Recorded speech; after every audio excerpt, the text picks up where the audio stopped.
I wanted to show you the Z and S twist, which together are the basic stitches, if you can call it that, within sprang braiding.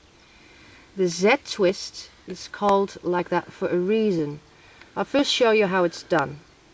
If you do the Z twist, then you always start from the bottom to the top. This is my first thread from the bottom layer. I pick it up and I move it to the top layer. In its turn, this one from the top layer goes down, so they're basically switching places. Now as I do that, one by one, moving one from the bottom to the top, one from the top to the bottom, you can see here that the threads are running from the top right to the bottom left, like a letter Z. Now any twining I do at the top will also happen at the bottom. So the bottom is basically mirror image to the top.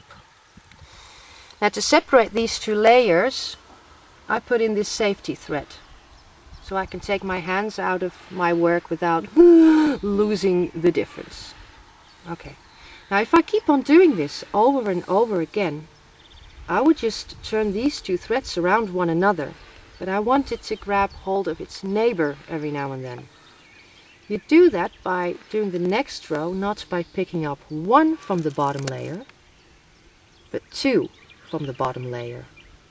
You move two threads up, and then you go back to single threads, and that makes everything sort of jump one spot. One from the top going down, one from the bottom coming up, one from the top going down. And you see how I use my index finger to push it down, and when it is down I can use the same finger to pull the other one from the bottom up.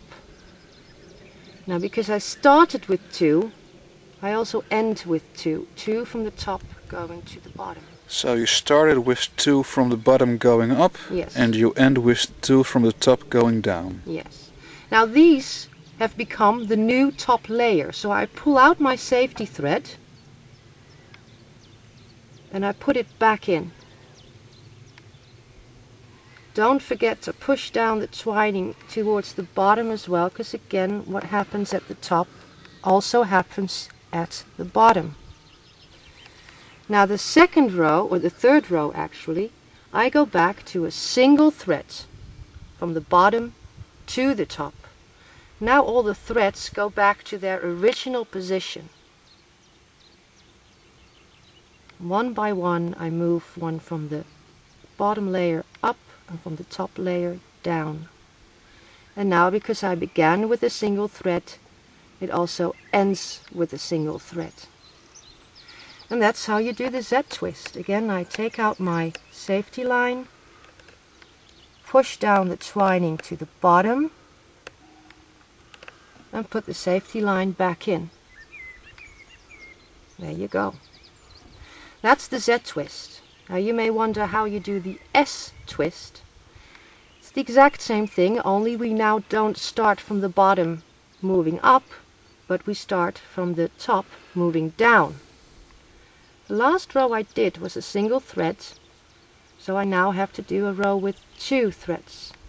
They go down from the top.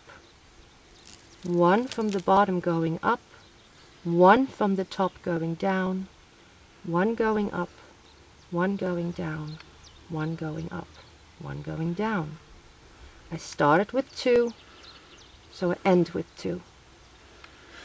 So Z is from starting at the bottom going up, yes, and S is starting at the top going down. Yes.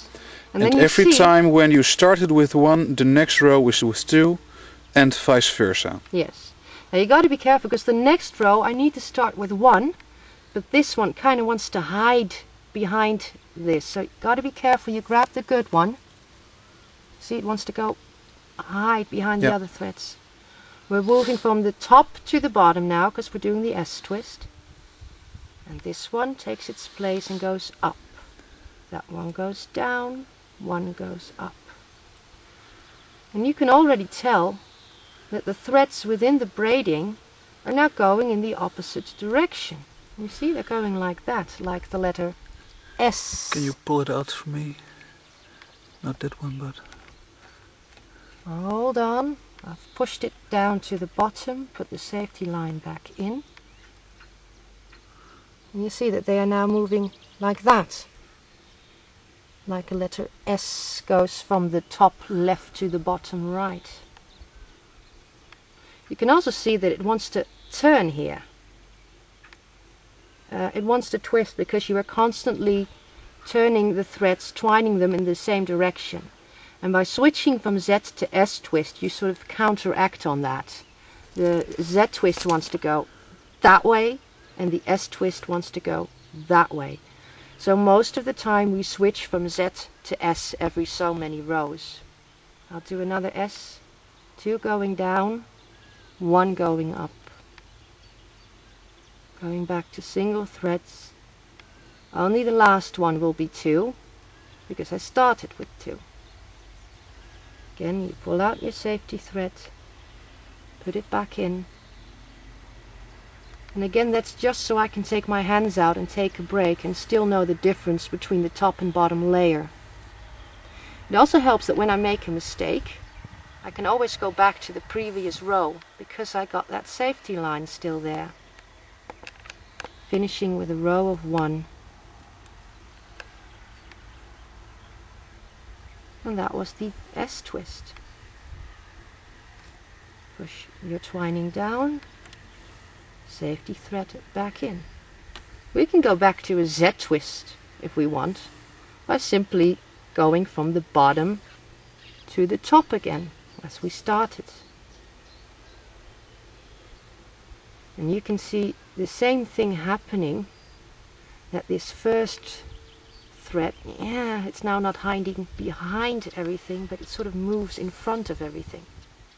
Push it down, safety thread back in. Row of 1 from the bottom to the top, because we're going back to the Z twist.